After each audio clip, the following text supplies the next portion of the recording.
welcome to World Business Report from the BBC World Service. I'm Sam Fennick. On the programme today, thousands of people are protesting in Ghana's capital over the rising cost of living, where a group of young people have been allowed to hold protests in the capital, Accra, against hikes in fuel prices and the harsh economic conditions. Now, the police had attempted to stop the demonstrations from Arise Ghana, citing security concerns, but they were now allowed to go ahead following a court order. I've been speaking to Abdul Wahib, the Executive Director of the Think Africa Foundation and one of the organisations involved in the demonstration.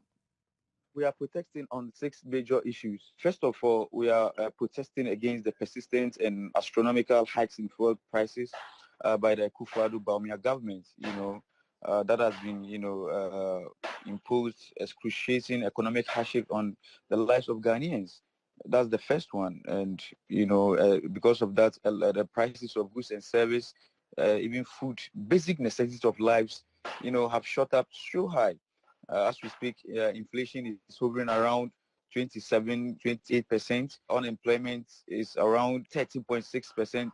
I mean, cost of basic food items like gari, rice, which are staples, maize for one of our delicates, banku and kenke. These are things that have really shot up in some instances more than 200%, and it's just unbearable. And in all this mess, we don't have a commensurate increase in the income levels of the people. Absolutely difficult for you to buy groceries, for you to pay utility, for you to pay your rentals, for you to take care of body and soul together.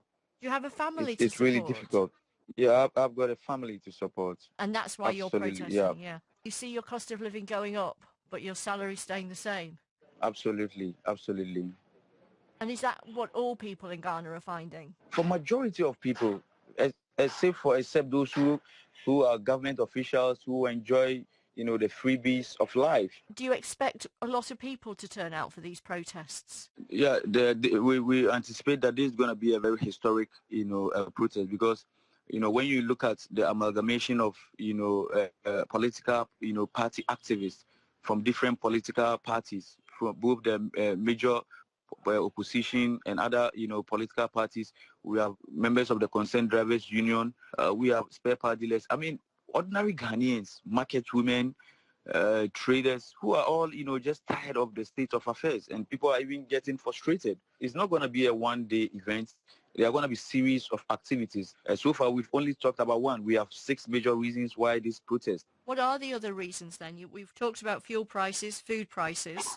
The next reason is the protest against the imposition of the electronic levy. That is what is popularly called the e-levy. We consider it basically as a multiple taxation. That particular tax goes against every principle of taxation that we know. It is regressive, it's obnoxious, and it's just making the lives of poor people poorer, because we are talking about a tax policy that affects largely the income levels of poor family farmers and traders who just because of the insecurity and the cases of armed robbery try to put their savings on their mobile phones. And these are people who already pay what you call pay as you earn. They pay income tax on their incomes. So for such people to be taxed on just every transaction that they make using their phones to send money sometimes to their sick parents in the villages or people that depend on them, it's very bad. It's obnoxious. It's regressive, and it goes against every principle of taxation that we know. Abdul Wahib. Well, Randeep Samal is the fund manager at M&G Investments and joins us now on the programme. Thanks for coming and talking to us. The cost of living is affecting everybody, isn't it? But some countries more than others. And in Ghana there, I think inflation is at something like 27%. Yes, I mean, unfortunately, a lot of the emerging markets are taking the brunt of this. They've seen their currencies collapse because they've got a lot of debt in US dollars, and there's about 13 countries now that over the past few years have seen their spreads against US treasuries rise by about 10%. So Sri Lanka has been at the vanguard, and they've seen a 40% hit to their currency versus the dollar, and that basically means anything you're importing in, food, fuel, is rocketing in price. At the same time, domestic governments don't have the capital that they've had in the past to pay out, and that's why we're seeing a lot of struggle, like the caller we've just heard from. And you mentioned Sri Lanka. I mean, they've stopped people for 2 weeks buying private fuel. Yeah, I mean, it's they're on a purely rationing basis now.